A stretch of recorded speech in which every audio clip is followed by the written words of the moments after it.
Mesdames, Mesdemoiselles, Messieurs, bonjour. Très heureuse de vous retrouver comme chaque matinée. J'espère que vous l'êtes aussi. En tout cas, on sera ensemble pour passer un beau moment, pour développer des thématiques intéressantes avec nos invités. On va commencer tout de suite avec Aïda Mechri. Allez, on renoue avec elle comme chaque jeudi. Nous avions coutume de la retrouver les jeudis. À présent, elle revient avec aujourd'hui la thématique du stress. Comment faire passer le stress à ces jeunes qui ont passé leur baccalauréat, à ces candidats qui attendent les résultats et les parents aussi qui stressent également avec eux. Comment passer cette période et surtout ce cap. Nous allons voir ensemble un reportage et Aïda sera là pour nous donner quelques conseils. Et puis on aura aussi à travers les belles régions d'Algérie, Rahim Abdelaziz nous fera découvrir une très belle région, les monts de Ouled Yacoub et surtout l'importance du classement des parcs naturels. Les classements qui seront aussi urgents. Il est urgent de classer certaines régions, notamment des cédrés. Il va nous faire découvrir tout cela à travers un beau reportage. On restera dans le domaine de l'environnement avec un festival qui est sa première édition. Le festival du film de montagne Mongorno, ça s'appelle Mongorno. Et bien oui, c'est une région dans la région de Médéa où on va parler un petit peu de toutes ces activités qui touchent à la montagne pour faire la promotion du tourisme de montagne. C'est donc le chargé de communication qui sera parmi nous pour nous parler de ce festival qui prendra effet à partir d'aujourd'hui et ce jusqu'au 27. Et ça coïncidera avec la journée mondiale du tourisme. Nous allons en parler en long, en large avec lui. Et puis on verra bien sûr les enjeux de ce festival. On aura également l'ouverture de la saison culturelle. Ça y est, ça débute, c'est lancé. Ça sera bien sûr à partir du Palais de la Culture. Nous aurons à cet effet le responsable de communication du ministère de la Culture et surtout avec nous la commissaire de l'exposition d'art plastique sous le thème Souffle d'art à la galerie Baya. Elle viendra nous parler de cette belle exposition. Hier déjà, elle était en plein accrochage et beaucoup de belles choses à voir en perspective, Inch'Allah. Nous allons en parler tout à l'heure. On aura aussi des nouvelles de notre communauté établie à l'étranger, notamment nos artistes. Tout à l'heure, nous aurons par Skype l'artiste Sofiane Bachali qui sera en direct avec nous pour nous parler de leur actualité, son actualité. Il joue et il se produit pratiquement à travers des spectacles dans toute la France. Il sera aussi, j'espère, bientôt parmi nous, pourquoi pas. Lui avec l'ensemble de ses amis musiciens également. Ça s'appelle les Blédards. On fera connaissance avec bien sûr cette formation et il nous donnera son actualité. Voilà, c'est tout le programme qu'on a choisi pour vous. J'espère que vous allez passer un très bon moment en notre compagnie. Et on vous laisse en compagnie d'Emel Haribi pour la météo.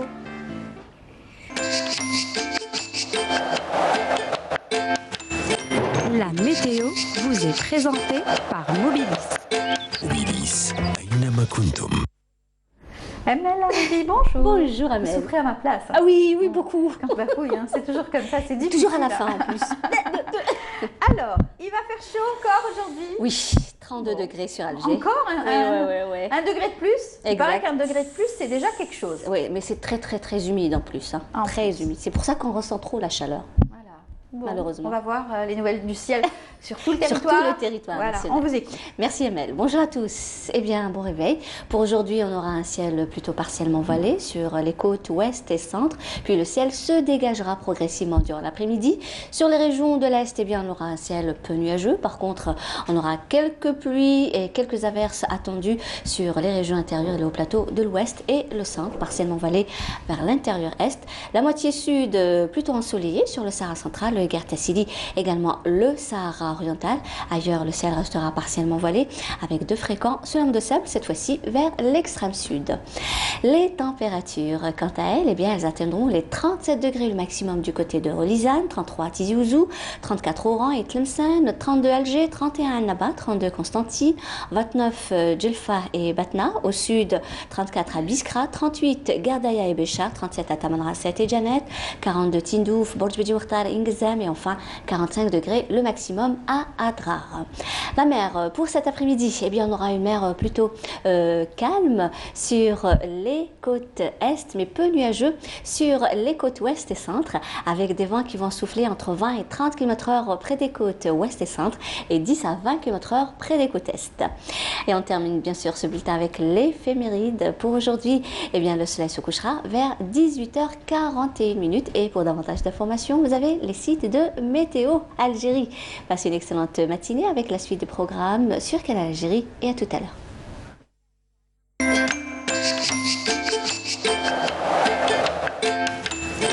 La météo vous est présentée par Mobilis. Mobilis, أينما كنتم. Voilà, merci beaucoup Amel. C'est moi qui vous remercie. Je vous souhaite une bonne journée. Également. Oui, et puis ceux qui ont la chance d'aller se baigner, on a vu la mer, ouais. on leur Peu dit agité, bonne mais chance, ça va, hein. ça va. C'est Et possible. surtout, profitez bien encore de ces Exactement. quelques jours De répit. de soleil, surtout, De soleil, et de surtout. chaleur. Oui. Et puis en tout cas, on vous dit bonne journée. Merci On vous laisse également. repartir avec une belle chanson. Une chanson, bien vous sûr. savez Avec plaisir. qui va chanter? Vous avez entendu? C'est pas Amel Non. C'est un jeune homme qui, en tout cas, a brillé à travers, il a représenté l'Algérie à des compétitions aussi musicales. Il s'agit de Anis Bourahla. Allez, on va vous laisser en compagnie d'Anis Bourahla, qui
voilà, une belle chanson, j'espère qu'il vous a mis du punch de bon matin pour retrouver Aïda, pour retrouver la rubrique psychologie qu'on aime toujours retrouver, surtout avec les bons conseils de Aïda. Bonjour Aïda. Bonjour Amel. Comment ça va? Très bien, Très bien. très Reposé? contente. Oui. Vous avez bien repris bien ressorti. sûr le travail avec Oui. vos activités professionnelles, bien Tout à fait, entendu. tout à fait. Et vous reprenez avec nous, avec aussi les téléspectateurs qui attendent vos conseils. Les belles thématiques, et voilà, qu'on partage toujours quelque chose de nouveau qui les touche de près et de loin et qui Tout à fait. peut Eh bien secouer oui, nos familles. les candidats du baccalauréat, ça y est, ils se reposent, ils sont chez eux, mais ils sont bien sûr stressés aujourd'hui. Oui, On va oui. parler de ça, ce stress, on va dire post-bac. post-bac, tu sais, Amel, moi je m'arrête juste là parce que la thématique, elle est extrêmement importante pour la simple raison, vous savez, dans le cycle de vie, nous tous, on vit les grands événements. Des événements, voilà. Alors, des épreuves. Voilà, du sixième, le premier examen, jusqu'au mariage, la naissance du premier bébé, le projet de travail, la voiture, la première voiture. Il y a toujours ce choix, ce contact là où on décide, on fait l'effort de sauter, est-ce qu'on est capable ou pas. Vous savez, dans le cycle de vie, il y a toujours, on retrouve toujours les gens qui regrettent, qui n'ont pas pu faire face à cet examen ou faire face à l'épreuve du mariage, faire l'épreuve du travail. Ça nous invite toujours à revoir un tout petit peu comment on peut gérer tout ce qui peut nous faire vivre de l'intérieur, émotions, stress, angoisse, tout ça. On nous a toujours dit que justement, arriver à l'étape du bac, c'est une étape très très importante et charnière. Oui. Vous allez quitter peut-être aussi cette petite ambiance du lycée, cette maternité aussi que vous avez au sein de la famille, et vous sortez carrément chez les grands. Oui. L'université, c'est ça. On se prend en charge. Voler avec ses propres ailes. C'est ça. On devient adulte, là, réellement. On devient adulte. Et je crois que ce qui me plaît dans le choix de cette thématique, que je remercie l'équipe de la rédaction, les rédacteurs en chef qui ont pensé à travers cet angle, parce que généralement, on ne s'arrête pas pour pouvoir vraiment vivre l'après-coup. Ça veut dire comment on peut vraiment réagir après. Les gens qui se marient, comment ils peuvent vivre le nouveau cadre de vie, comment ils peuvent vivre le passage de l'examen, comment ils peuvent vivre cette autonomie, liberté, là où ils peuvent conduire leur propre voiture seuls, comment ils peuvent... Et généralement, ça se fait aussi dans le stress, dans l'angoisse, dans l'inquiétude, dans le doute, dans l'échec. La peur de l'inconnu surtout aussi. Moi, je dirais quelque chose qui palpe de l'intérieur, parce que si je vais me limiter à donner une lecture, on va trahir un peu les gens qui peuvent vivre les choses différemment. C'est vrai. Il y en a ceux chacun son caractère. Tout à fait. C'est ça la richesse de l'être humain et c'est ça le secret de l'humanité. Hein. On ne trouvera jamais de personnes qui se ressemblent. On trouvera peut-être des personnes qui vont faire le déni. C'est comme un arrêt. Après le bac, il n'y a plus rien. Voilà, on oublie tout. C'est une manière d'éviter tout ce qui peut être facteur anxiogène, tout Justement, ça. c'est un énorme stress parce que c'est vraiment un point d'interrogation. On ne sait pas beaucoup de choses, on ne connaît pas le correcteur, on ne connaît pas comment est-ce qu'on va apprécier les résultats sur la feuille. Vous-même, vous avez passé le bac, vous êtes passé par cette période. Vous l'avez vécu comment? Écoutez, alors... C'est pour ça que je trouve la thématique intéressante. Parce que je fais partie probablement des gens, ceux qui prennent un peu plus de temps pour réagir. Ce n'était pas dans la souffrance, ce n'était pas dans la schizophrénie. Je l'aurais pas, oui, non, mais j'ai répondu probablement que non, ça.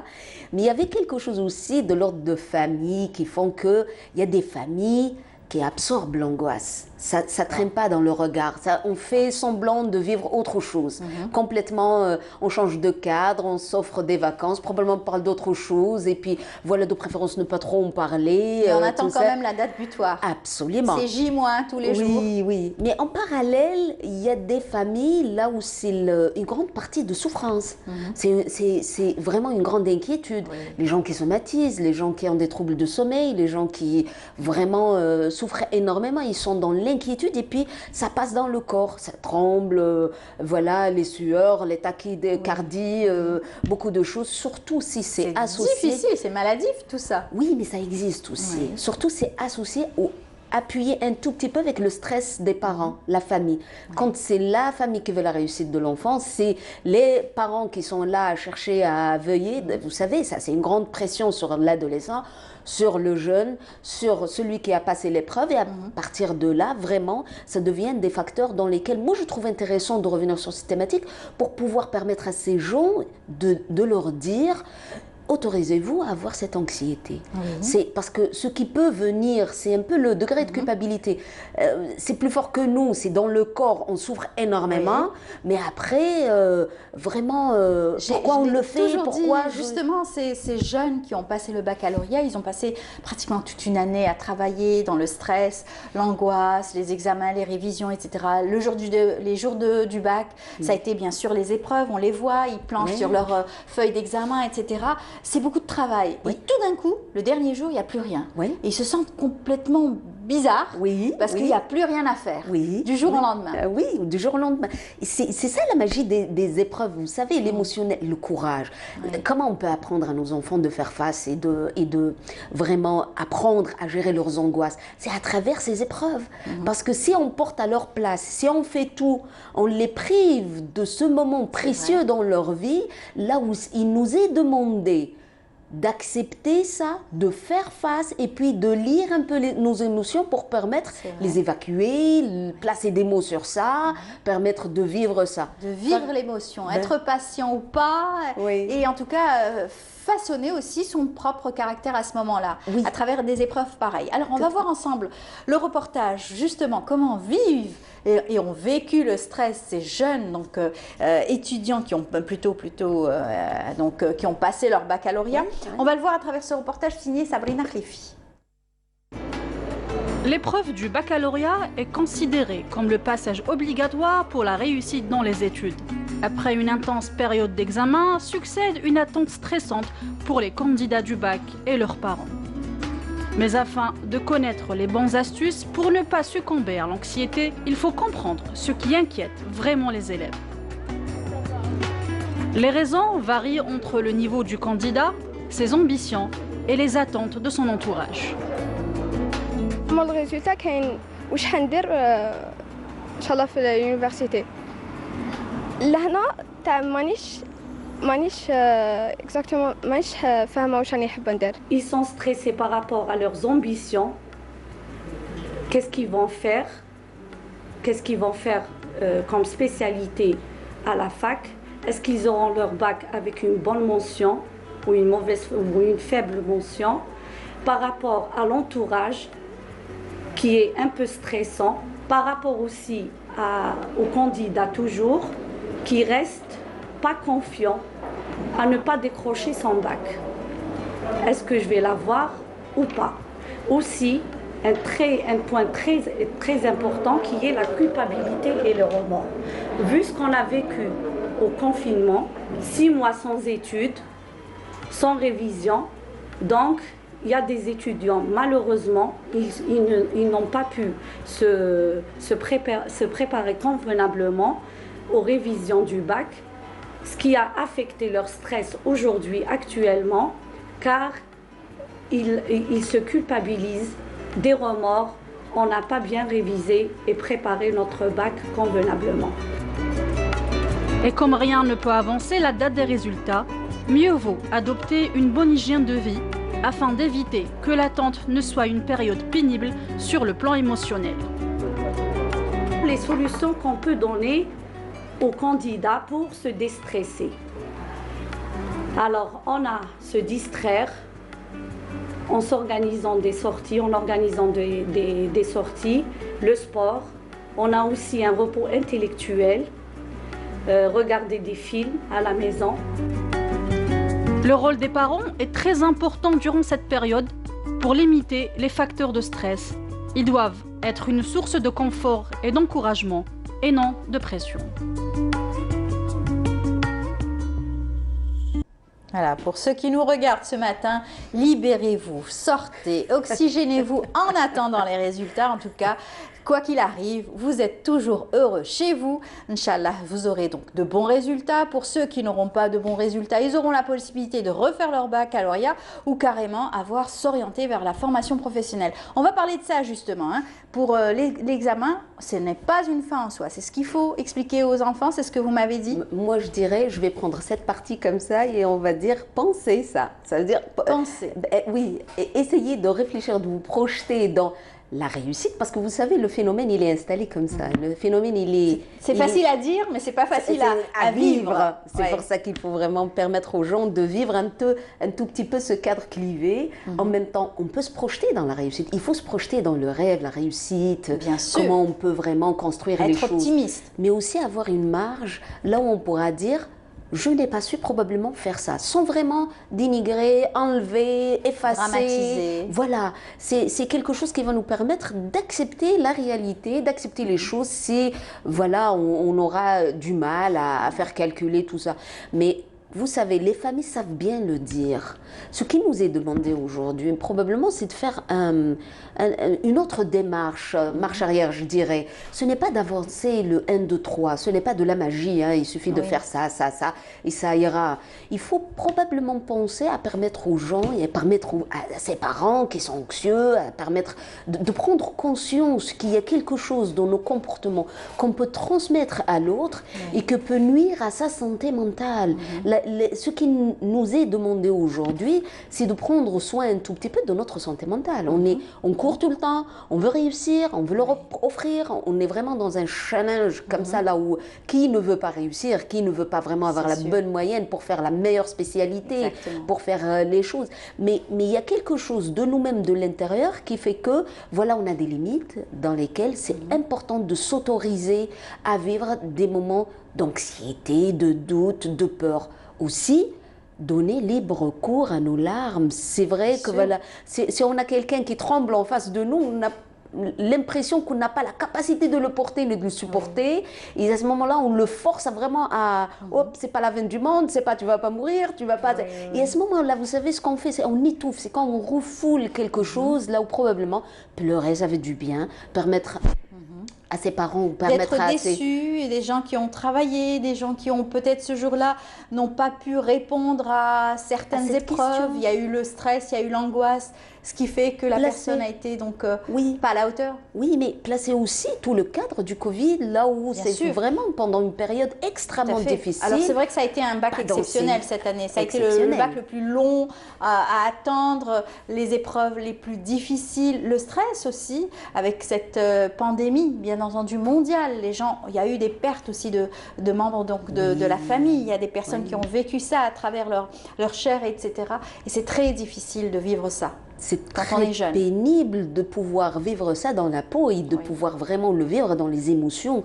Parce que probablement aujourd'hui, si on invite les gens à nous écouter, à partager avec nous, c'est accepter cette richesse aussi pour pouvoir leur dire, écoutez, si ça se passe mal pour vous, vous pouvez écrire vos émotions, vous pouvez parler à quelqu'un, vous pouvez vraiment chercher ces phrases dans lesquelles vous allez trouver les déclics pour pouvoir sortir de l'intérieur, dans ce qui vous inquiète, à ce monde qui vous entoure, l'environnement. On peut s'intéresser au décor, à la nourriture, tout ce qui peut nous inviter à sortir un tout petit peu de cette pensée toxique qui va peut-être nous clouer dans tout ce qui peut être négatif ou nous mettre dans un fonctionnement très schizophrène, là où oui, non, non, oui, oui, non. Donc voilà, sortir de ce fonctionnement pour pouvoir vraiment se projeter dans ce qui peut nous donner une couleur, un goût, une sortie, quelque chose qui nous entoure, quelque chose là où on pourra trouver les ressources pour pouvoir vraiment s'inscrire dans ça. Ça, je crois que c'est vraiment important de pouvoir penser ça. Mais aussi, vous savez, je crois qu'il faut vraiment revenir pied sur terre. Il y a des gens qui auront besoin de consulter, il y aura des personnes qui auront besoin de parler à un professionnel qui saura palper, les aider à trouver cette technique de relaxation, de relâchement, là où ils ont besoin d'un nettoyage, ils ont besoin d'une présence pour avoir des bons comportements, des ondes positives, des solutions. Voilà, l'apprentissage de cette partie, elle est extrêmement importante et intéressante pour la simple raison que respirer bien, s'offrir un tout petit peu le cadre, c'est quelque chose qui va nous permettre de sortir, de gérer ces moments difficiles. Tout à fait. Voilà. Et puis on aura l'occasion de parler bien sûr de l'après-résultat. Donc dans le cas où c'est des résultats probants et donc le candidat a eu son baccalauréat, il va passer à une étape supérieure. L'autre va devoir aussi accepter l'échec et pouvoir refaire bien sûr son bac ou carrément aller s'orienter vers la formation professionnelle. Et tout cela va être étudié avec vous. Et les conseils seront donnés, Inch'Allah. On aura l'occasion d'en débattre encore une fois avec vous. Aujourd'hui, ça a été la thématique donc, de l'attente et du stress. Les conseils que vous avez donnés, c'est de pouvoir sortir, respirer. Et puis de chercher tout ce qui peut être relaxant, quelque chose dans le cadre de relaxation. Et puis voilà, accepter les choses sans vraiment nier mettre des couvertures et faire semblant qu'on n'est pas là vraiment. Je crois que c'est un moment précieux, on le vit tous, et saisissez ce moment pour apprendre à vraiment sauter plus haut et aller au-devant. Surtout conseil aux parents de ne pas étouffer leurs enfants. moi, je dirais continuer à vivre, trouver les ressources pour pouvoir vraiment tenir encore, mais voilà, c'est la magie de la dynamique familiale, il faut trouver le déclic et c'est là le secret. Parfait. Merci beaucoup Aïda pour tous ces conseils. Et j'espère que le téléspectateur aura apprécié en tout cas tout ceci qui a été donc développé avec vous. À très bientôt, jeudi prochain. Inch'Allah, avec plaisir. Avec plaisir. Eh bien, on continue notre émission. Cette fois-ci, une belle balade, une belle virée du côté de Tipaza et plus précisément à travers donc les montagnes de Tipaza. Cette fois-ci, une maison d'hôte a ouvert ses portes et au grand plaisir donc des visiteurs, de ceux qui aiment le calme, la détente et surtout la montagne. Regardez, c'est un reportage signé Naïm Al-Walish qui nous fait découvrir ce céramiste amoureux donc du savoir-faire main. Il nous invite chez lui à travers cette belle maison d'hôte. Regardez.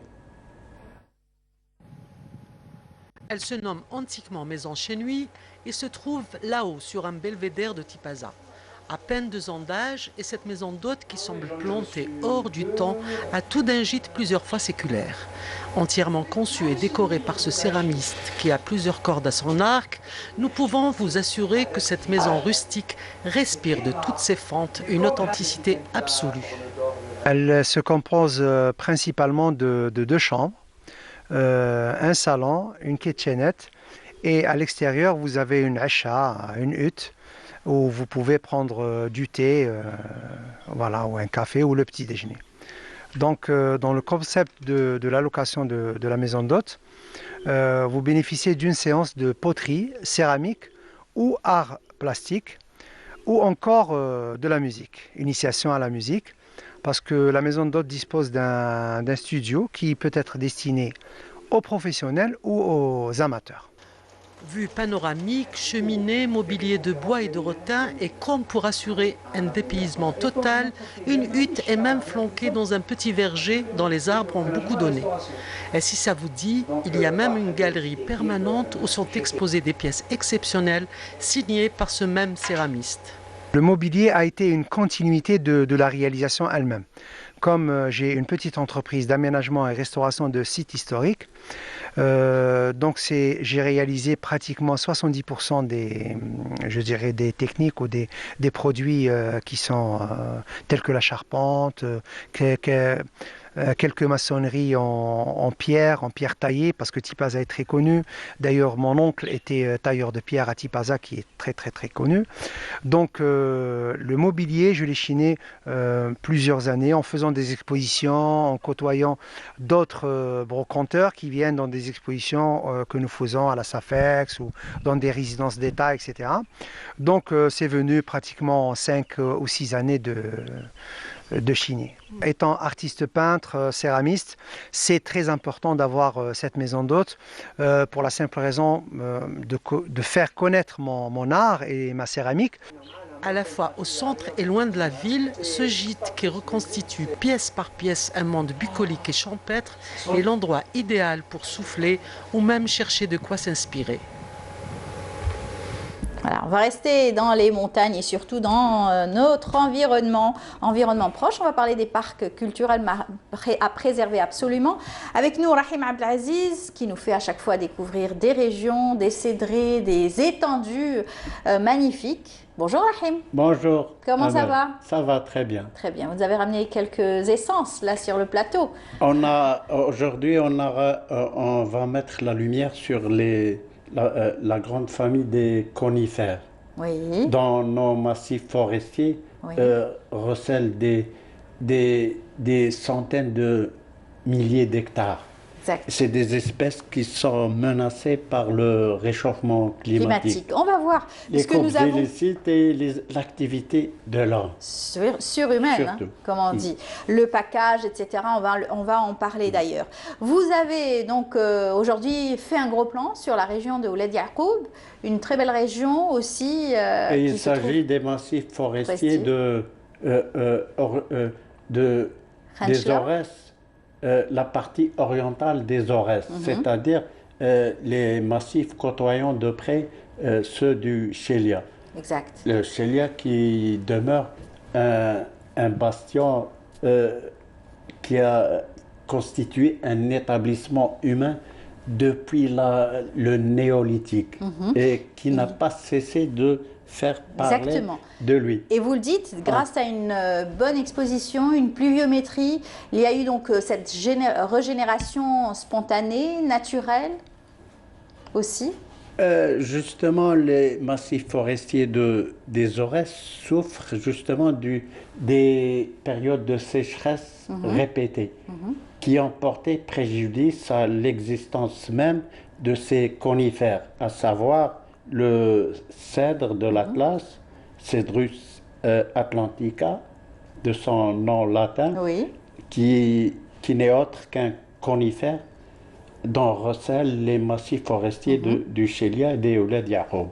C'est des massifs mitoyens qui culminent à plus de 2000 mètres d'altitude. D'accord. Et il s'agit d'espèces de conifères qui ne représentent que des reliques de la période glaciaire. Ça va bien loin.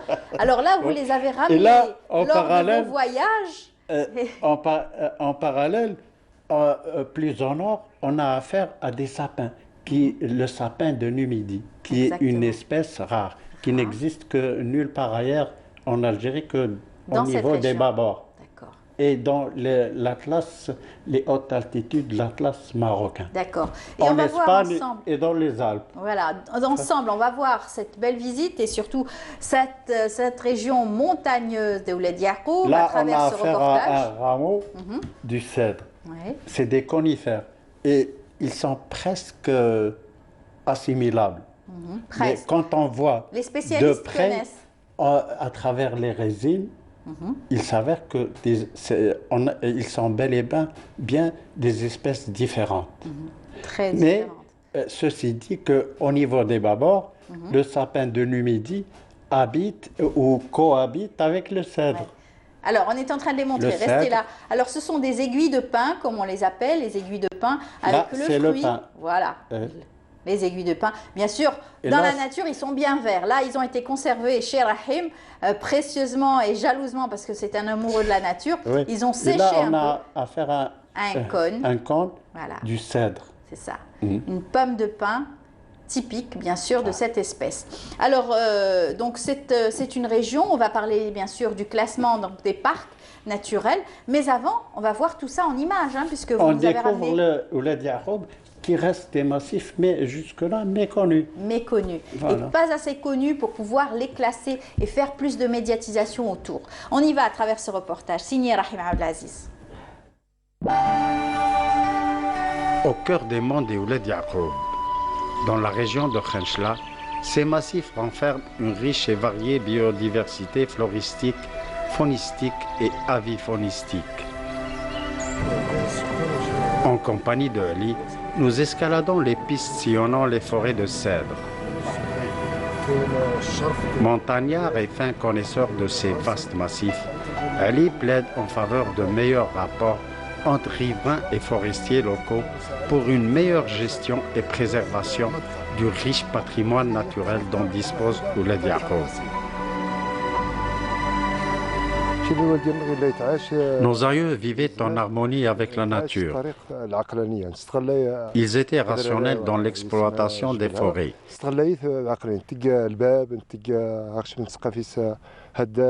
Ils construisent leurs maisons à l'aide du bois mort qu'ils utilisent aussi dans la confection des ustensiles de cuisine. Aujourd'hui, les gens négligent l'environnement. Les monts des Ouled Yacoub sont fragilisés à cause des multiples problèmes que subissent ces massifs forestiers.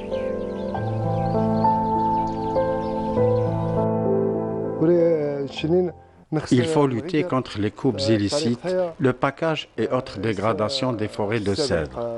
On insiste pour que ces forêts soient classées réserves de biosphère. Le respect de la nature signifie aussi une meilleure qualité de vie pour l'homme. Conscients des problèmes anthropiques qui pèsent sur les massifs forestiers des Ouled Yacoub, les riverains plaident davantage pour des actions citoyennes afin de préserver cet écosystème doté d'une riche biodiversité. Les forêts des Ouled Yacoub renferment d'importantes populations de cèdres de l'Atlas auxquelles s'associent d'autres espèces rares à rarissimes. Au niveau du flanc sud de Jbel Faraon, qui culmine à plus de 2000 mètres d'altitude, des forestiers, en compagnie du parlementaire de Khenchla, Mohamed Bourakba, discutent des solutions concrètes pouvant aider à une meilleure préservation du patrimoine forestier des monts des Ouled Yacoub.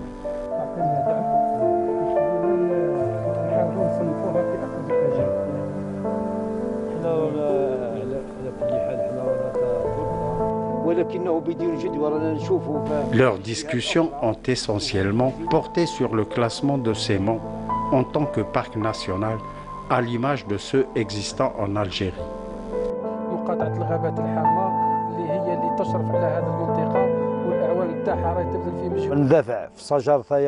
On plaide pour la préservation des forêts de cèdres. Les monts du Chelia et Tamza Ouled Yacoub devront être érigés en parc national. Le classement en parc de ces monts tarde à venir. Les forestiers des monts des Ouled Yacoub parcourent les pistes pour inspecter les différents cantons qui les composent. Ici, les incendies sont rares et seules les coupes illicites inquiètent les forestiers.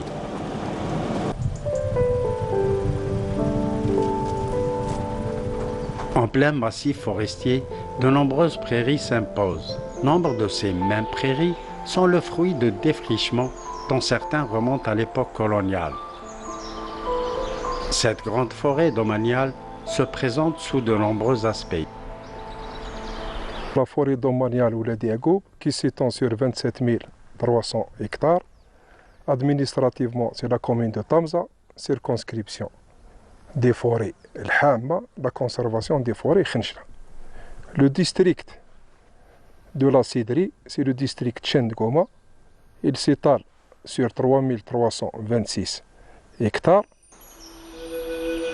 Le flanc sud des monts des Ouled Yacoub est moins dense que celui du nord.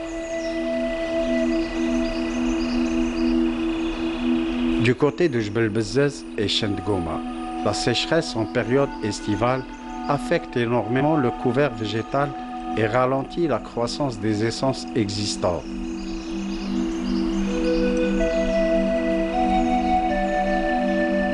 Les longues périodes de sécheresse ayant par le passé sévi dans la région ont vulnérabilisé le cèdre. Voilà, des cèdres vulnérables. Vous nous parliez justement de cette problématique, le package, le surpâturage dans cette région et les nomades qui viennent donc en été dans ces massifs. C'est des terrains de parcours, c'est une tradition. Malheureusement, une tradition qui a tendance à se perdre. Pourquoi? Parce que les anciens nomades respectaient Dame Nature et ils choisissent leur parcours. Mais à l'heure actuelle, le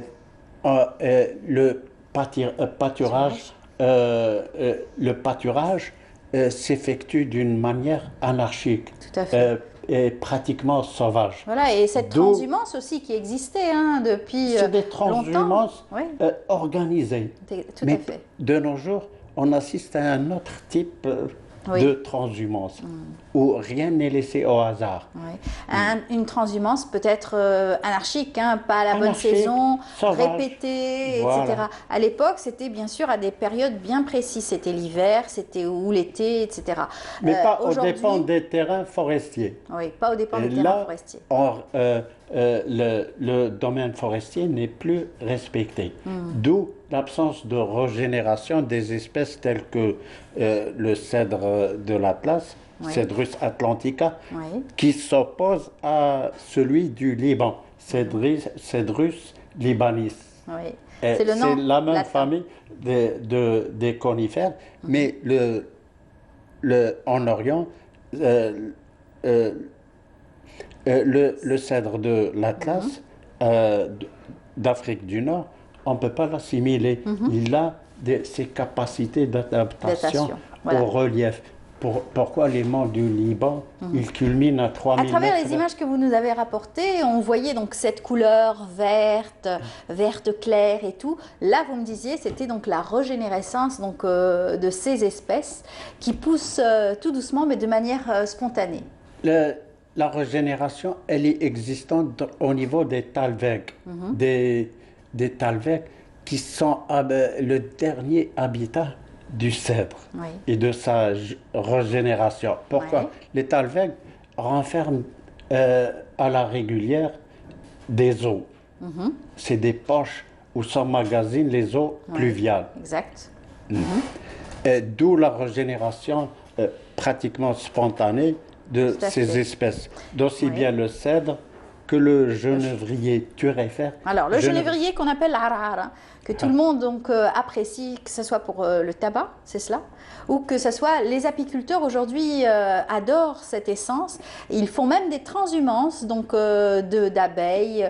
Ils emmènent des ruches pour les laisser justement et profiter de ces essences. Et ça fait un très bon miel, hein, le miel de genévrier, comme on appelle. Le genévrier oxycèdre. C'est ça. Et c'est grâce au genévrier oxycèdre qui participe de près à la régénération du cèdre, du moment où il l'oxyde. Ils vivent en osmose. Voilà. C'est des étages climatiques, bioclimatiques qui se respectent. Chaque espèce domine un étage bien précis. Bien sûr, et c'est des règles à respecter. Voilà.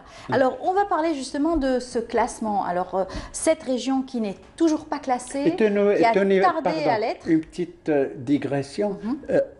Les Aurès aussi, malgré leur éloignement, les massifs des Aurès, ils sont à pratiquement à 180 km des côtes Annabi. D'où leur recul. Et ils sont à peine à 30 km à vol d'oiseau du Sahara. C'est un rempart contre la désertification. Voilà, une belle barrière en tout cas. Une barrière verte, naturelle. Leur vulnérabilisation, vraiment, elle est alarmante. Pourquoi? Pour des raisons liées au réchauffement climatique qui a tendance à l'échelle planétaire, bien sûr, à s'accélérer d'une manière effrénée. Exactement. Surtout au niveau de cette région des Aurès, qui ont enregistré des périodes de sécheresse répétées. Alors, qu'est-ce que ça apporterait donc justement à cette région de pouvoir classer un parc pareil? Peut-être des avantages, beaucoup d'avantages. Bien, classe érigée, Chendgoma, Jbel Bezzaz, Ouled Yacoub, les massifs, et ceux attenant au massif du Chélia, qui est le point culminant de l'Algérie du Nord. Chélia, il culmine à 2338 mètres d'altitude. Ça veut dire qu'il est plus haut que les monts du Djurdjura. Le Djurdjura, ils sont érigés en tant que tels, en tant que réserve. Ils renferment pratiquement les mêmes essences. Malheureusement, ce n'est pas le cas des massifs de Ouled Yacoub, dont l'urgence est à ériger en réserve naturelle, en parc, pour mieux les préserver pendant qu'il est encore temps. Tout à fait. Et les préserver, les structurer et surtout faire donc, le suivi de certaines espèces et la surveillance accrue, hein, bien sûr, de cette région. Voilà. Le classement signifie mettre à la disposition des forestiers locaux les moyens adéquats. Bien sûr. Pourquoi? Parce que c'est des vastes étendues, voilà, très difficiles d'accès. Inaccessibles parfois. Et on a oublié qu'on a affaire à une relique qui n'existe nulle part ailleurs. Que dans cette région. Une espèce méditerranéenne, tel le shenzhen, qui existe sur les piémonts nord des massifs du Chélia, à savoir le shenzhen. Le shenzhen qui est une espèce des quercus qui n'existe qu'au niveau méditerranéen. Voilà, c'est en tout cas de très belles essences que vous nous avez fait découvrir aujourd'hui. Alors on disait que le genivrier, donc c'est l'harar en arabe, le shenzhen, ça s'appelle zana, et le cèdre araz. C'est ça?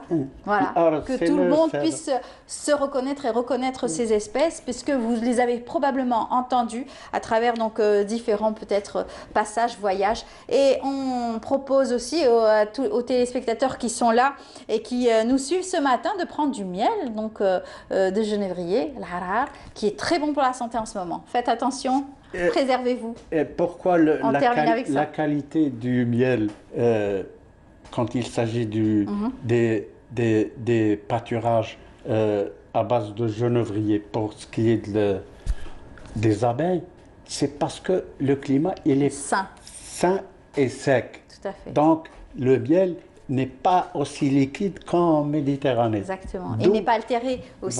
Voilà, merci beaucoup Rahim. On va revenir une autre fois sur le genévrier turifère. D'accord, ok. Qui est aussi une espèce en danger. Très bien. Voilà. Bon courage à vous. Merci. On reste ensemble. On va suivre tout de suite un reportage signé Faria Hamdi qui nous fait découvrir un jeune artiste peintre autodidacte qu'elle a pu rencontrer. Il s'agit de Walid Tigemert. On se retrouve juste après. Il est jeune, dynamique et talentueux. Étudiant en génie civil, spécialiste dans l'art plastique et la peinture. Comment cet artiste peintre vit-il le confinement pendant cette crise sanitaire? J'ai commencé le dessin à l'âge de 8 ans avec mon père. C'est un architecte de formation. Donc il dessinait des plans et tout. J'ai essayé de produire les plans et tout. Donc من اللي دخلت فيها le dessin دخل في الدم ديالي. Alors après بديت la peinture, بديت وحدي, j'étais autodidacte. J'ai fait la première exposition ديالي مع monsieur Kehlan, autodidacte art. Donc c'était ma première expo. Après j'ai eu l'honneur de connaître monsieur Laraba, c'est un grand maître de la peinture algérienne. Donc j'ai suivi des cours avec lui pendant 6 ans à Agdak. Bon, on est confiné, mais on est à jour avec la peinture d'Yali, avec les dessins d'Yali, avec la titanie, parce que j'ai préparé mon mémoire en septembre, Inch'Allah. Donc, حاجة ما حبستني. On est confiné, mais كل واحد هذه الدنيا، donc كل واحد يدير واش مكتب له.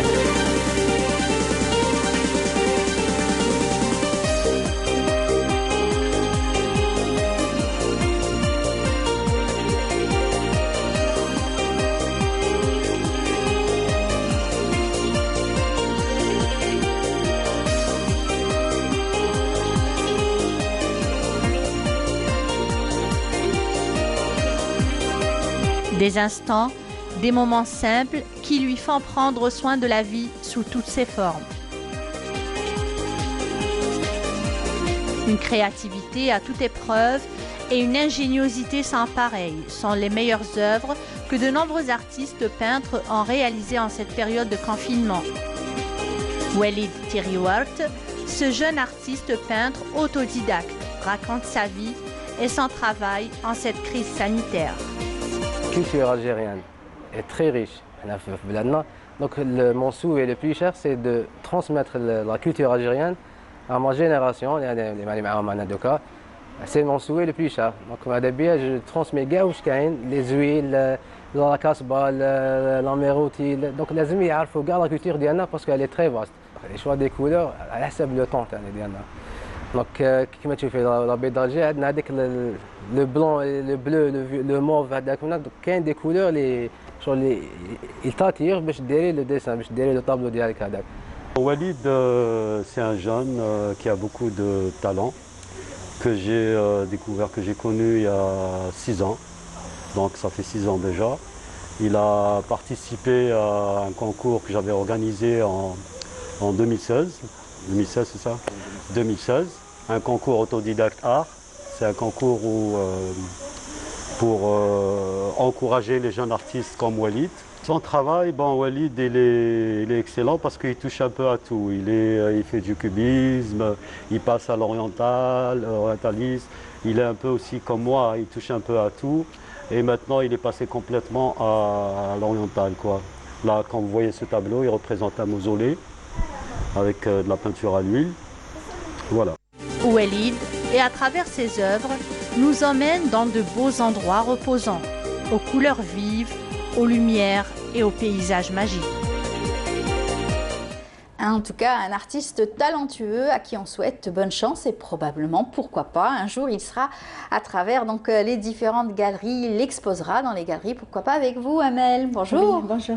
Comment ça va? Ça va, merci, et vous? Alors Amel Mihoub qui est avec nous pour nous parler donc d'une belle exposition dans un moment. Vous êtes commissaire de l'exposition d'art plastique sous le thème Souffle d'art à la galerie Beya. Oui. Vous allez nous parler de cette belle rentrée culturelle avec Karim Lakhdari. Bonjour. Bonjour, ça va? Très bien, marhaba bik. C'est le mec, merci, vous êtes, merci pour chargé l'invitation. de communication au niveau du ministère de la Culture. Oui, oui. Et vous êtes venu pour nous parler de cette belle rentrée culturelle. Exactement, tant attendue, effectivement. par le public, tant attendue. Exactement, exactement. Merci beaucoup. Merci pour l'invitation. Allez, c'est le mec. Okay. Alors, c'est vrai que c'est une rentrée un petit peu exceptionnelle cette année avec ce qu'on a vécu, ce que tout le monde a vécu à travers cette pandémie. Aujourd'hui, les précautions, la réflexion a été faite pour ce qui est donc des activités culturelles? Oui, oui, c'est ça. Et puis exceptionnel et une première dans l'histoire de l'Algérie. C'est la première fois qu'on célèbre une rentrée culturelle en Algérie.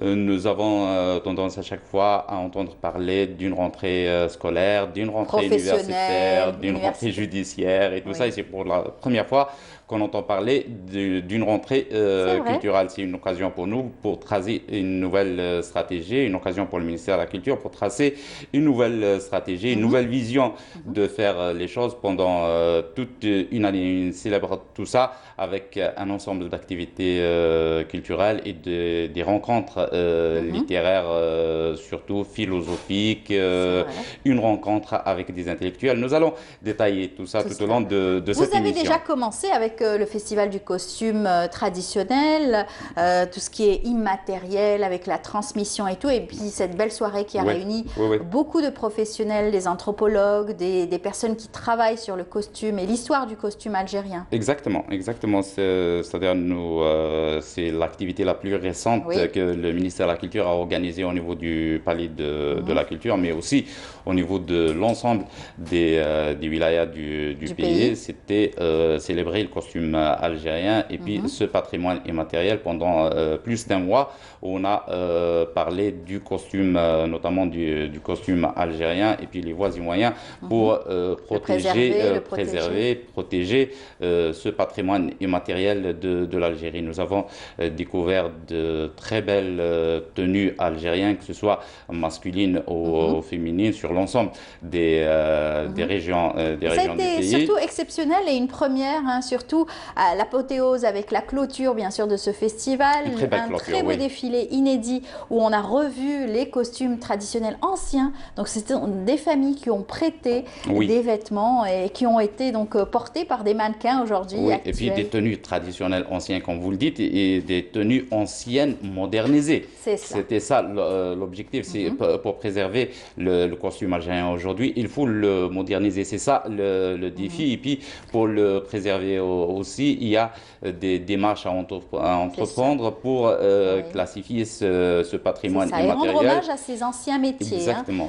Ces artisanes, ces artisans qui travaillent pour la préservation de ce savoir-faire. Exactement. Voilà. Effectivement, c'était ça l'objectif et je pense que l'objectif est atteint, mais beaucoup de travail reste à faire. Je vous donne juste l'exemple de la blousa d'Oran, la blousa al-Wahrania. Il y a des démarches qui ont été entreprises par le ministère de la Culture pour son classement patrimoine mondial auprès de l'UNESCO. Tout à fait. Alors on va parler aussi d'art plastique puisque ce n'est pas en reste.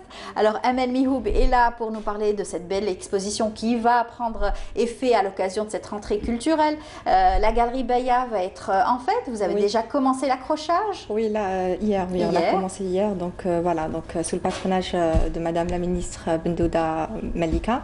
Donc on organise un salon qui est dédié à l'art plastique algérien, donc sous le thème de Souffle d'art, donc qui sera de la partie Palais de la Culture, sachant qu'il y a une autre exposition, je crois, à la Villa Abdeltaïf aussi, parce que là c'est 2 semaines de la rentrée scolaire. Donc il y a plein d'événements qui se... Voilà, culturelle, exactement, voilà. Oui, de la rentrée culturelle. Donc en ce qui concerne la galerie Baya, donc il y a une panoplie d'artistes. Donc peintres des anciens de renom sur l'international, par exemple M. Zerarti, Arsqi, jusqu'à des jeunes étudiants. Donc il y a beaucoup de jeunes qui sont déjà diplômés des écoles régionaux ou bien qui sont encore étudiants à l'école des Beaux-Arts. Et puis il y a à peu près toutes les générations. Et puis dans ce salon, en fait, il n'y a pas qu'une seule école ou par exemple qu'un seul style. Donc il y a toutes les écoles sont présentes et puis toutes plusieurs les techniques aussi. Exactement. Ouais. Et vous les connaissez bien, vous les avez voilà. reçus pour la plupart à travers vos différentes expositions. Voilà, oui. Et même il y en a que je travaille avec eux pour la première fois. Donc il y a de la miniature, donc de monsieur, il y a monsieur Karbouch Ali qui est présent, jusqu'à une jeune étudiante qui est en miniature. Donc il y a de la calligraphie aussi, il y a du surréalisme avec une belle performance, il y a de la sculpture présente de Madame Daël. Donc le choix, c'est très très riche et j'invite le grand public à venir visiter. Absolument. Alors, l'ouverture officielle, le vernissage, c'est du 26 septembre jusqu'au 16 octobre. Donc, on a 3 semaines pour venir visiter. Et sachant que il y a toutes les mesures sanitaires sont prises en compte. Voilà. D'accord. Puis, j'espère qu'on aura quelques artistes qui viendront présenter, bien sûr, cette belle exposition, en parler, nous donner envie d'aller voir cette belle exposition en vrai, aller voir les tableaux. Ça fait toujours plaisir de découvrir en vrai. D'ailleurs, lors du festival, il y avait de très beaux tableaux aussi accrochés de nos artistes algériens qui représentaient parfaitement bien le costume traditionnel. Exactement. Et puis, j'ai envie juste de rajouter quelque chose, c'est que cette première édition de la rentrée culturelle, cette première rentrée, comme je l'ai dit, dans l'histoire de l'Algérie, sera dédiée à Mohamed Dib. C'est une occasion... Oui, c'est le centenaire. Et puis, c'est une occasion aussi de revisiter l'œuvre de Dib avec tout ce qu'il a fait, avec tous les livres qu'il a édités. Et puis, il y a beaucoup de gens aussi qui ont écrit sur Mohamed Dib. Aussi, c'est une occasion pour rendre hommage à plusieurs artistes, à plusieurs intellectuels qui nous ont quittés dernièrement.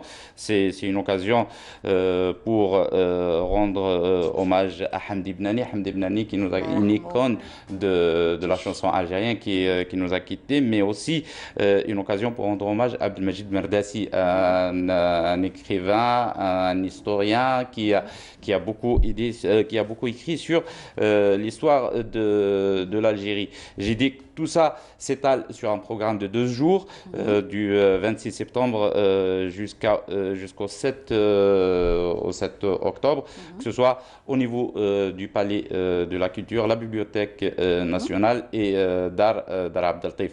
C'est toujours très intéressant parce que vous faites aussi appel à des professionnels, des intellectuels qui viennent donc donner des conférences, des débats autour de thématiques très intéressantes et variées. Exactement, parlons des thématiques. La première thématique qui sera traitée le dimanche au niveau de la Bibliothèque nationale, c'est la thématique du théâtre algérien, avec la présence de plusieurs professionnels du théâtre, à l'exemple de Madame Jamila Zegaï, et puis plusieurs artistes qui seront présents aussi. C'est une occasion aussi pour lancer une réflexion sur les réformes du théâtre. Rappelons que le ministère de la Culture avait installé une commission pour la réforme du théâtre en Algérie. On attend avec impatience les résultats de cette commission.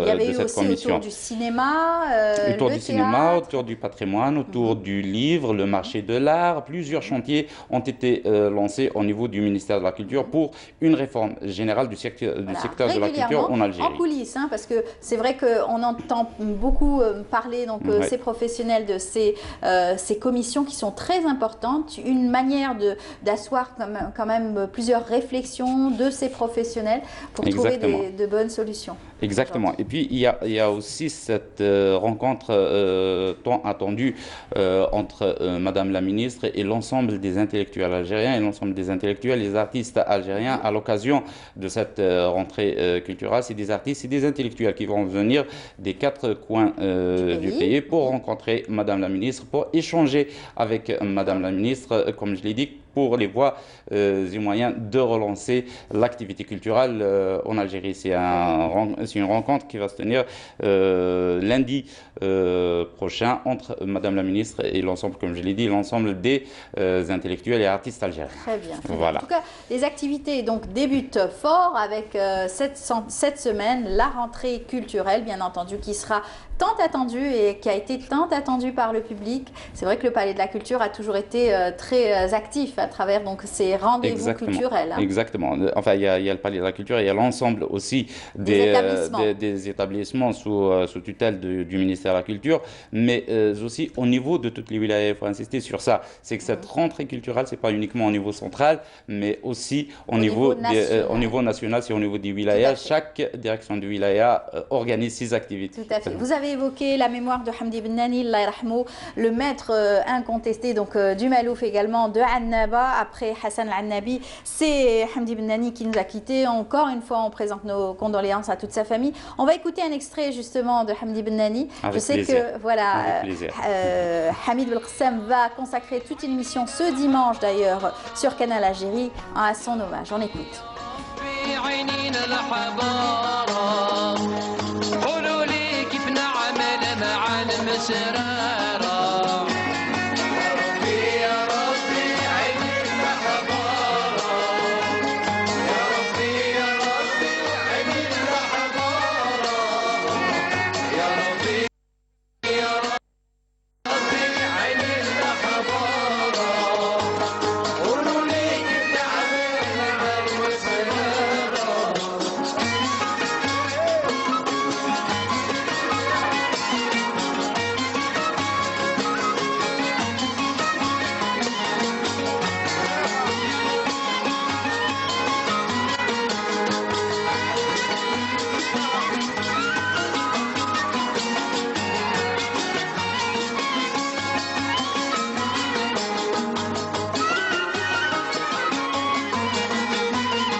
في الصبح يا العزيز عليا كلمتني بخفية فمثلي شورى تبع لي رجليا وجي معايا أنا والجزائرية طحنا خبلا يا ربي على sur scène. Alors, je rappelle que c'était pas donc Hamid Belkacem que vous retrouverez dimanche, mais plutôt Smaïl Belkaidia. Et comment j'ai pu faire cette erreur?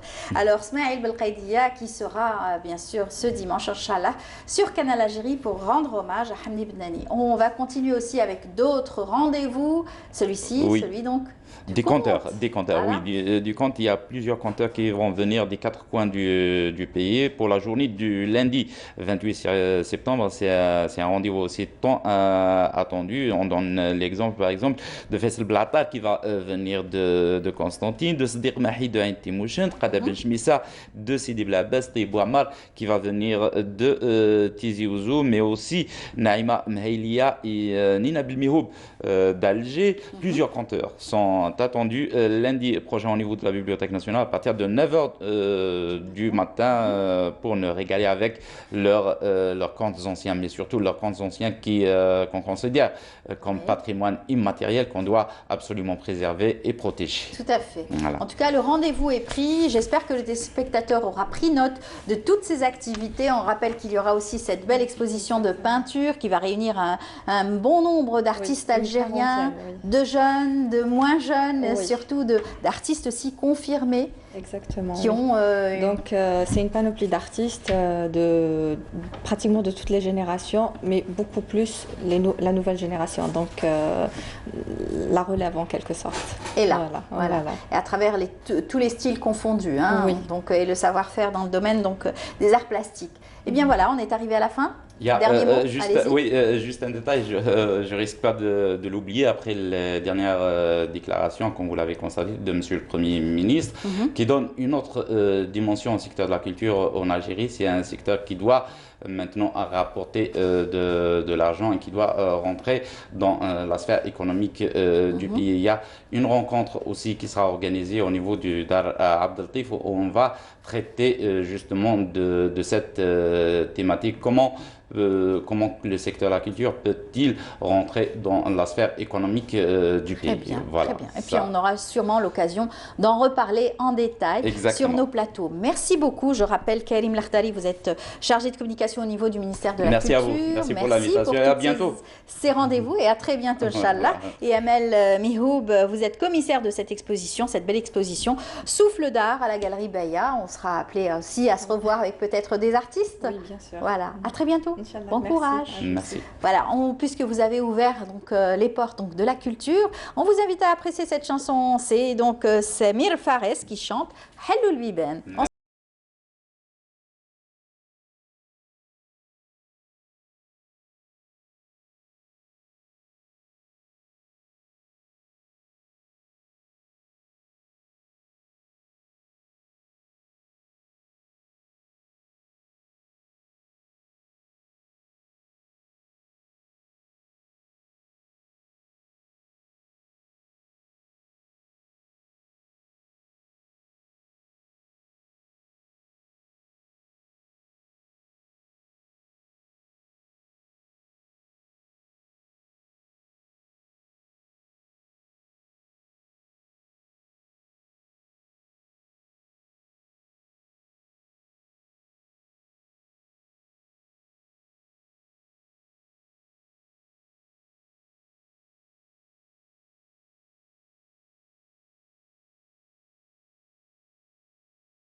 De retour sur le plateau, nous allons parler d'un festival qui vient de naître. Et oui, c'est une première édition, le Festival de montagne, Festival de films de montagne. Avec nous, pour nous en parler, Youssef Sekini. Bonjour. Bonjour. Marhaba bik.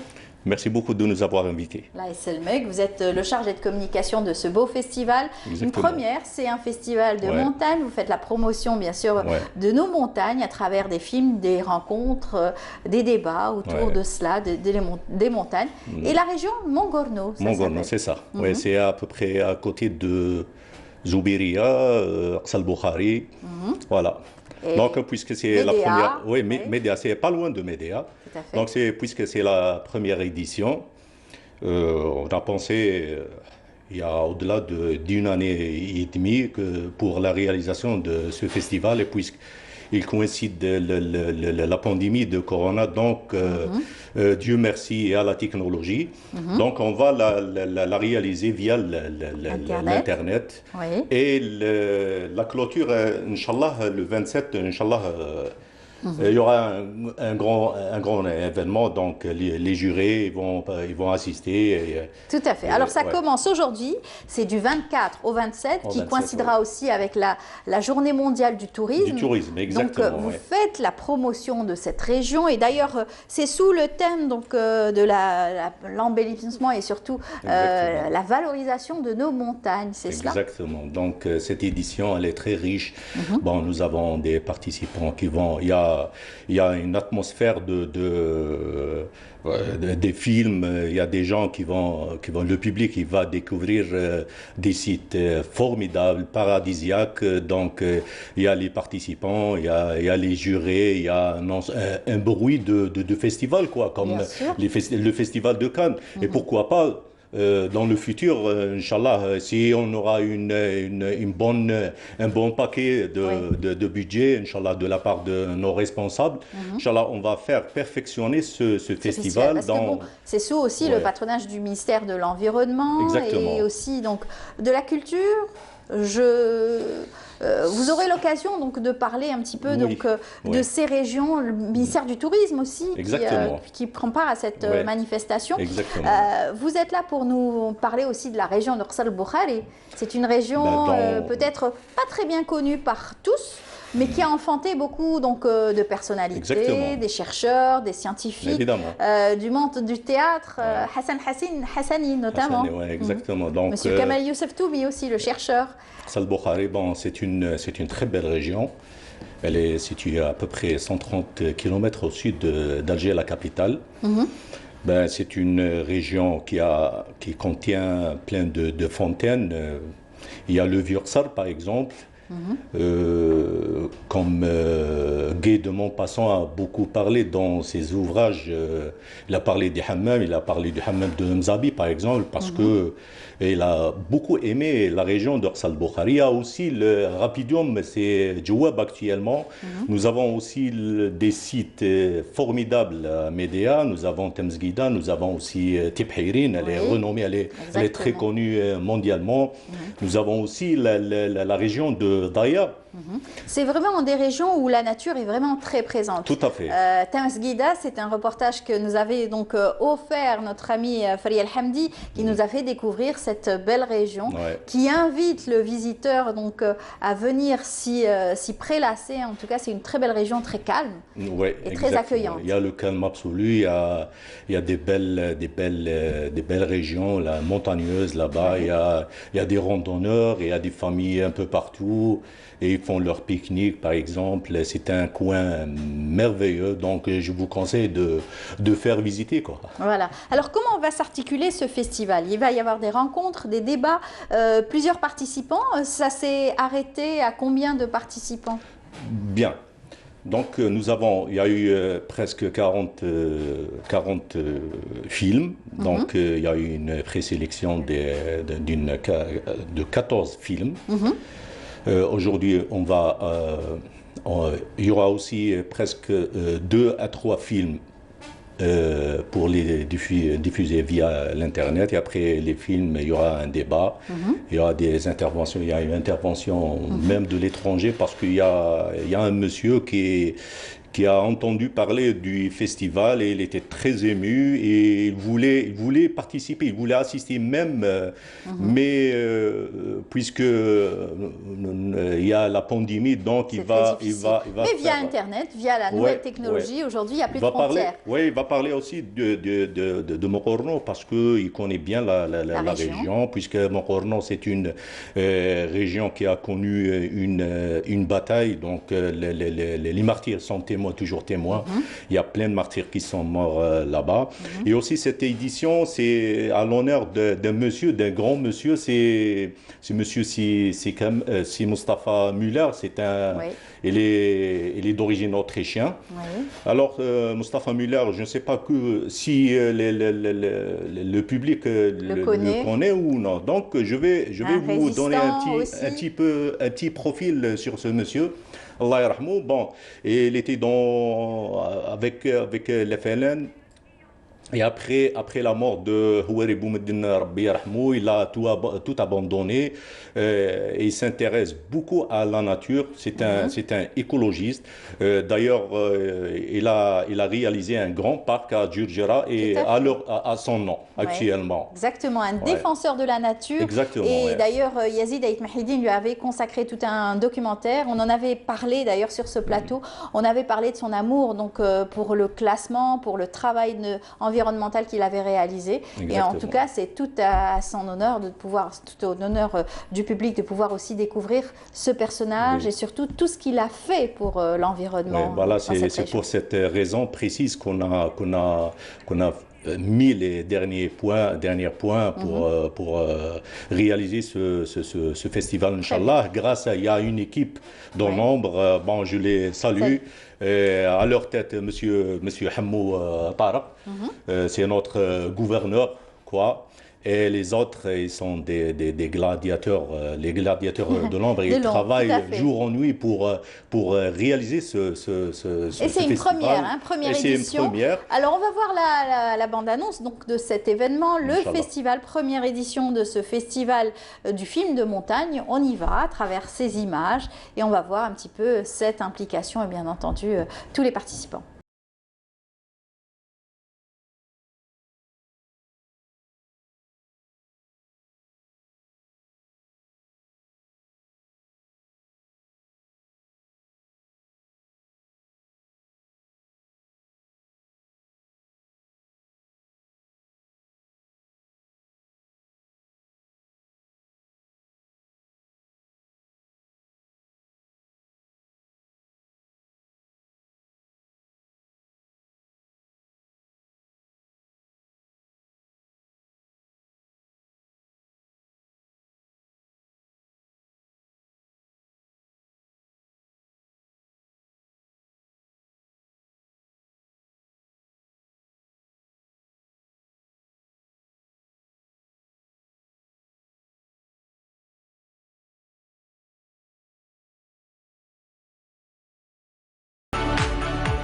La première édition avec bien sûr plusieurs participants, des amateurs, vous me disiez pour la plupart, qui ont présenté donc des films, des courts-métrages, des petits documentaires, toujours pour faire la promotion du tourisme de montagne.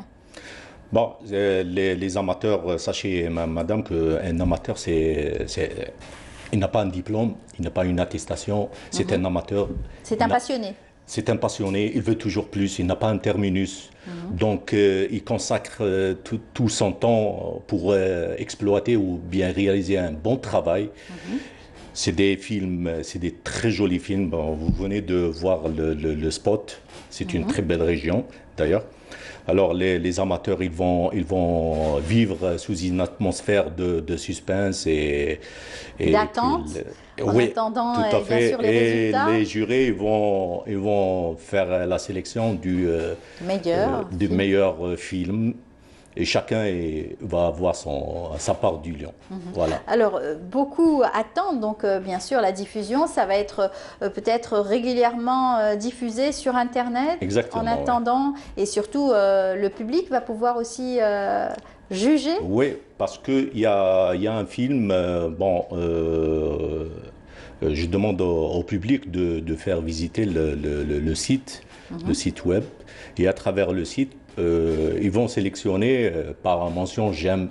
Et après, les jurés, ils vont choisir, ils vont voir le meilleur qui a eu les j'aime. Alors, comment faire? Est-ce qu'il faut aller carrément sur le site donc, du festival pour s'inscrire et voter? Oui, c'est ça. Donc, il y a les films. On va faire la diffusion tous les jours. Tous les jours. De quelle heure à quelle heure? Pratiquement le soir. D'accord. Pratiquement le soir. Pourquoi le soir? Parce que le public serait libre. Il peut assister le film en prenant un café, quoi, en tapant un café. Voilà. Et donc, bien entendu, les membres du jury aussi sont là pour apporter donc, leur œil aguerri. Les participants, c'est un mosaïque d'Algériens. Il y a de Tamnasset, il y a de Naama, Bouira aussi, Constantine, il il y a Médéa. Donc, c'est des belles régions. Voilà. La sélection a été facile à faire, justement. Vous avez reçu des films de toute l'Algérie et chacun, bien sûr, à son travail, va devoir parler. Tout à fait. Donc, pour la sélection, bien sûr que c'était pas facile, parce que le travail d'un jury, donc on a ouvert la durée des films, des courts-métrages, elle est ouverte pour avoir une bonne occasion des participants pour participer à cette première, et ils auront aussi l'occasion de participer dans d'autres éditions. D'accord. Voilà. Et bien entendu, la clôture va se faire à l'occasion aussi de la journée mondiale donc, du tourisme. Ça va s'articuler comment? Bon, nous avons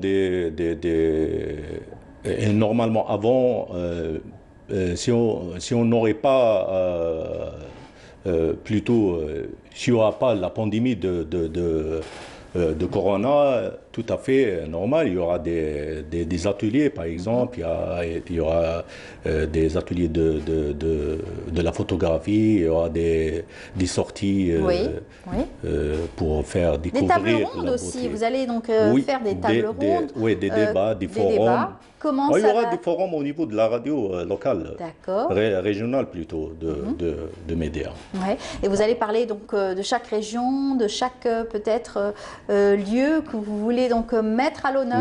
Oui, c'est ça. Oui. Chacun viendra apporter ces informations. Effectivement, il y aura aussi des déclarations de la part des gens qui aiment la nature, par exemple, qui aiment les randonnées, des randonneurs. Très bien. Ouais.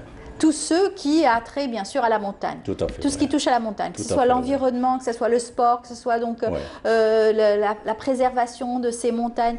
Tout donc sera débattu autour donc de la montagne, bien entendu, pour encore inviter un large public à aller se rapprocher vers ces montagnes, que ce soit donc le tourisme local, encourager aussi le tourisme local. Tout à fait, oui. Tout à fait, oui. Parce que bon, nous avons de très beaux sites. L'information, il y a des gens, il y a certains gens, par exemple, qui ne connaissent pas la région de Daïa, mais après avoir assisté à cet événement, ou bien peut-être il aura l'occasion de la faire visiter en famille. Voilà. Très bien. En tout cas, avoir aussi à promouvoir tous ces métiers qui seront là pour inviter le public à aller visiter, que ce soit des connaisseurs, donc des randonneurs, des guides de montagne aussi. C'est très important, former dans ce domaine-là pour encore une fois asseoir ce tourisme de montagne. Voilà. En tout cas, on va avant de se quitter, on va encore donner l'information. C'est du 24 au 27, bien sûr, de ce mois, septembre, la première édition du festival du film de montagne. On va continuer à dire quelques mots dans un moment, mais on va prendre aussi un appel. Vous êtes artiste vous-même, vous me l'avez dit tout à l'heure en coulisses. Oui, vous êtes dans la musique. Ouais. On va prendre un appel de France, donc retrouver notre communauté établie à l'étranger. Il s'agit donc de l'artiste Sofiane Bachali qui est avec nous en direct ce matin. Bonjour. Bonjour. Comment ça va? Très très bien, et vous-même? Très bien, bienvenue parmi nous, on est heureux de vous avoir. On vous avait eu une fois sur notre plateau au grand plaisir de vos fans qui vous suivent. Alors tout d'abord, je voudrais vous remercier personnellement et remercier toute l'équipe de Canal Algérie et Bonjour d'Algérie. Et je souhaiterais passer bien sûr un bonjour à tout le peuple algérien établi, bien sûr, à l'étranger et en Algérie. Voilà. Alors, Sofiane Bachali, pour ceux qui vous connaissent et qui ont l'habitude de vous suivre, vous êtes un passionné de la musique, vous avez baigné dans cette atmosphère, univers, vous avez un frère aussi artiste. Exactement. Voilà, et vous êtes amoureux donc de la chanson algérienne, le chabi, que vous faites vivre à notre communauté. Oui. Effectivement, c'est plus qu'une passion. Je sais pas comment le définir, mais voilà, la musique c'est une grosse partie de ma vie, et d'autant plus quand on est à l'étranger. Bien sûr, on touche le bled et tout ça, donc on essaye de faire perdurer ce patrimoine. Je ne fais pas que du chabi, bien sûr, je fais un peu de tout. Peut-être que je n'excelle pas dans tous les styles parfaitement, mais voilà. j'essaye de faire vivre à travers nos soirées ce patrimoine culturel. Voilà, vous avez été très touché aussi par la disparition de Hamdi Bennani. D'ailleurs, vous avez communiqué autour de cela. Oui, j'ai envoyé des messages de condoléances à sa famille, à la famille artistique, bien sûr, comme beaucoup d'Algériens l'ont fait à travers le monde. C'est encore une légende du Malouf que nous perdons, malheureusement. Et j'espère qu'un hommage à la hauteur de l'homme lui sera rendu ou sur Canal Algérie ou ailleurs. Et moi, j'appelle toute la communauté algérienne à Paris, bien sûr, parce que je vis à Paris, essayer de s'organiser pour lui rendre un hommage. C'est vrai que c'est difficile en ce moment, les activités de nos artistes. Beaucoup se sont retrouvés sur le net, beaucoup ont essayé donc de garder ce lien avec leur public grâce aussi à quelques vidéos, quelques lives. C'est ce que vous aviez fait vous-même en temps de confinement. Oui, en fait, j'ai essayé de rester en contact avec, je dirais pas mes fans, mais les gens qui me suivent. Et même moi, j'en avais besoin, comme beaucoup. Chacun a sa passion et s'exprimer moi à travers la musique était une façon de s'échapper et de me soulager un petit peu de ce confinement qui pèse lourd sur les épaules. Tout à fait. Alors, c'est pas fini. On va devoir encore vivre avec ce virus, malheureusement. Mais en attendant, vous avez beaucoup donc d'ambition avec d'autres artistes, des amis à vous. Vous vous êtes constitué en formation. Les Blédards, vous vous êtes fait appeler les Blédards. Et ça fait longtemps que vous êtes sur scène. Alors les blédards, juste pour expliquer le mot blédard, en fait c'est bled avec apostrophe art, comme l'art, voilà. C'était un petit clin d'œil et oui, effectivement les musiciens qui sont avec moi en fait, donc il y a Hamid l'Algérois qui est pianiste, qui est l'un des pianistes reconnus sur Paris, Rachid Bellil qui est banjoniste, guitariste, guitare électrique. Mohamed Arban qui est à la percussion et derbouka, Karim Torki que je ne présenterai pas assez parce que c'est la famille Torki très connue, et Mohamed Cheikh à la basse, sans oublier un des derniers qui vient de nous rejoindre, Amin Marhaba qui accompagne entre autres Yous, qui a joué je crois avec Friklen, voilà, qui était pas mal sur la scène. En tout cas, tous sont là pour chanter pour leur pays, pour l'Algérie, et qui ont toujours ont toujours été proches donc de leurs fans et de leur pays natal, bien entendu. Alors Sofiane, vous allez nous chanter quelque chose. Vous avez votre guitare, et puis sans oublier qu'il faut rendre hommage toujours à votre papa qui a toujours été aussi très proche de son pays, l'Algérie, qui a toujours travaillé pour les rapprochements aussi culturels, donc à travers son engagement associatif. Exactement, c'est pour ça que j'ai choisi un morceau qu'il aimait beaucoup et je le lui dédie tout personnellement aujourd'hui, bien sûr. Et je le dédie à tous ceux qui nous ont quittés, voilà. Et ce morceau s'appelle « Jazair Ya Habibti » de Cheikh Liamin. Allah yarhamou aussi, qui nous a quittés récemment, il n'y a pas très longtemps. Allez, juste une toute petite apostrophe, une petite parenthèse, pardon.